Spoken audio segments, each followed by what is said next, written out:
The people around you are killing you? Slowly. The Stoic Guide to Toxic Relationships. Welcome to Dark Stoic. Today, we explore the silent poison that flows through your life disguised as friendship, love, and loyalty. We examine the people who drain your energy, corrupt your judgment, and slowly dismantle everything you are trying to become. This is the Stoic Guide to Toxic Relationships. There is a killer in your life, and you invited them in. You gave them a key to your home, access to your thoughts, and permission to shape your future. They do not come with weapons. They come with smiles, with favors, with words that sound like concern, but carry the weight of chains.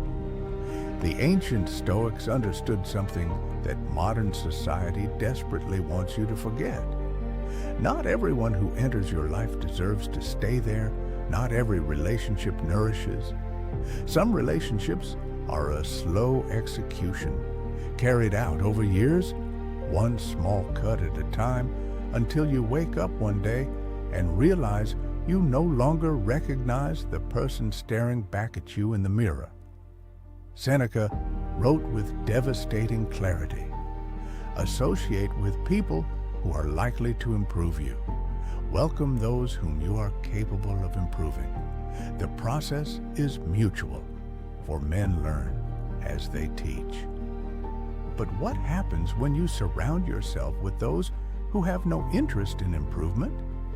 What happens when the people closest to you are not climbing but sinking, and their hands are wrapped around your ankles? You sink with them, slowly, quietly, until the surface becomes a distant memory. Let us be brutally honest about what toxic relationships actually are. They are not always obvious. The most dangerous people in your life rarely announce themselves as villains. They do not wear signs. They wear masks crafted from years of manipulation, masks so convincing that you defend them even as they destroy you. A toxic relationship is any connection that consistently diminishes your peace, your progress, or your sense of self. It is the friend who celebrates your failures more enthusiastically than your successes. It is the family member who weaponizes guilt to control your decisions. It is the partner who loves you loudest when you are weak and grows silent when you become strong. Marcus Aurelius, the philosopher emperor who ruled Rome yet battled his own demons, understood the weight others place upon us. He wrote in his private meditations, "The object of life is not to be on the side of the majority, but to escape finding oneself in the ranks of the insane." The insane he spoke of are not those locked away in institutions. They are the bitter, the envious, the chronically negative souls who populate our daily existence and call it normalcy. Every moment you spend absorbing their poison is a moment stolen from your potential.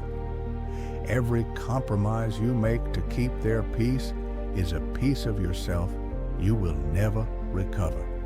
Why do we allow this? Why do intelligent, capable human beings permit others to slowly suffocate them? The answer is uncomfortable but necessary. We are trained from birth to value connection over quality. Society teaches us that being alone is failure, that cutting ties makes us cold, that loyalty means endurance regardless of cost. We are told that family is everything, that friendships must be preserved, that giving up on people makes us the villain. This is a beautiful lie designed to keep you controllable. Epictetus, the former slave who became one of history's greatest philosophers, taught a different truth. He said, "Other people's views and troubles can be contagious. Don't sabotage yourself by unwittingly adopting negative, unproductive attitudes through your associations with others." Contagious, like a disease, like a virus that enters through your ears and infects your mind. The complaints you hear become the complaints you think. The limitations others accept become the limitations you adopt. The ceiling they place on their lives quietly becomes the ceiling on yours.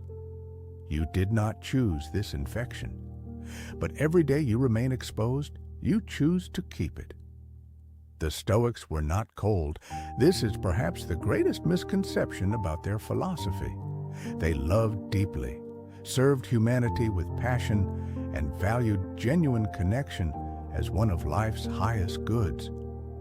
But they understood something essential. Love and wisdom are not contradictions.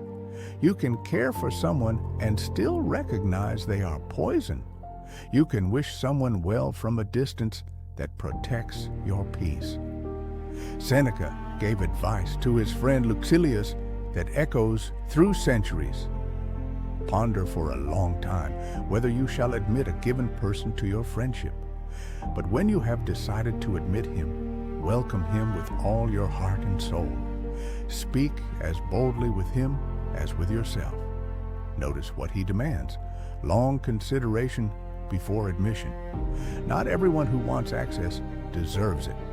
Not every hand extended in friendship is clean. The Stoics practiced selective association, not from arrogance, but from wisdom. They knew that human beings are permeable creatures. We absorb the energy, beliefs, and behaviors of those we allow close. Choose poorly, and you become poor in spirit. Choose wisely, and you multiply your capacity for greatness. So, how do you identify the relationships that are killing you slowly? The signs are there if you have the courage to see them. First, examine how you feel in their presence. Not occasionally, but consistently. After spending time with them, are you energized or depleted? Do you feel capable and inspired or small and uncertain? Your nervous system knows the truth your loyalty tries to hide. Trust it. Second, observe how they respond to your growth. When you succeed, do they celebrate?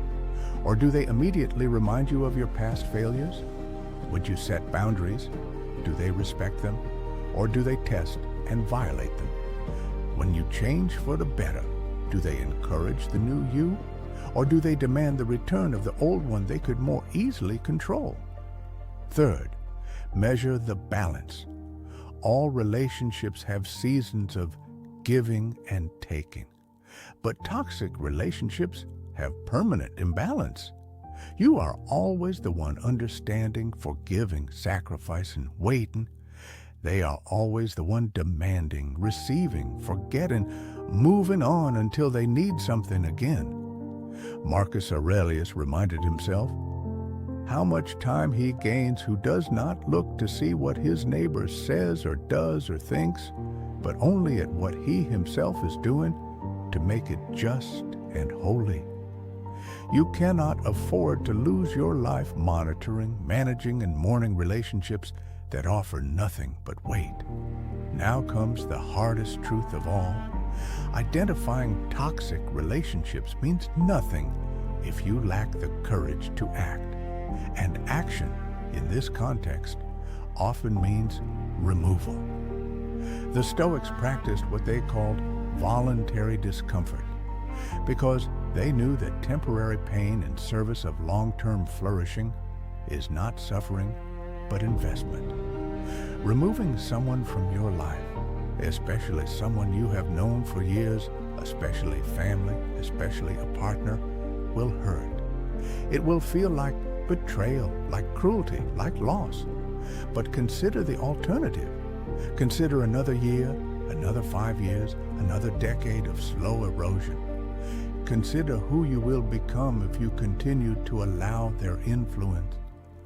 Consider everything you will never accomplish, every dream you will never pursue, every better relationship you will never form because you were too busy dying inside a dead connection.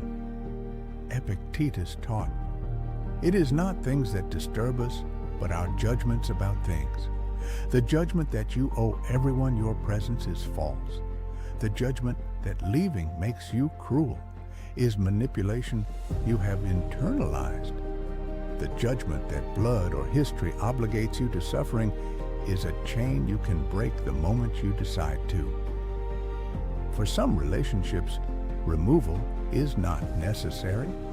Some can be salvaged through honest conversation, clear boundaries, and genuine change from both sides. The Stoics valued redemption and understood that human beings are capable of transformation. But they also understood that transformation cannot be forced, only invited. You can express your needs. You can establish your limits. You can give others the opportunity to rise, but you cannot control whether they do. And if they consistently choose not to, your continued presence is not loyalty. It is self-destruction with extra steps. Seneca offered this wisdom. It is not that we have a short time to live, but that we waste a lot of it.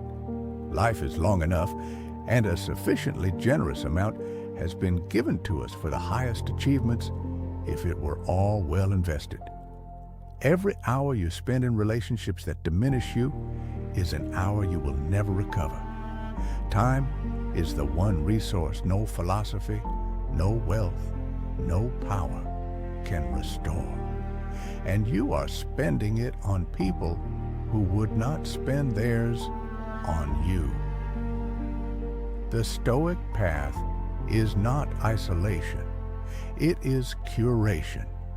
It is the deliberate construction of a life surrounded by those who challenge you to grow, who speak truth even when it is uncomfortable, who celebrate your victories without jealousy and critique your failures without cruelty.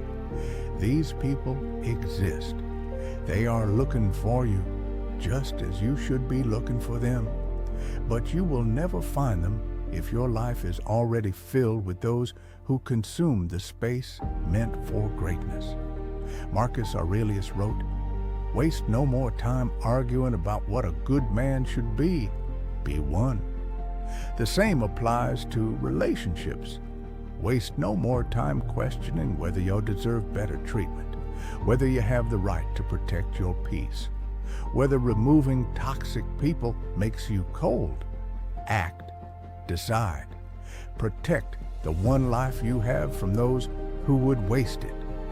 The people around you are either building you up or tearing you down.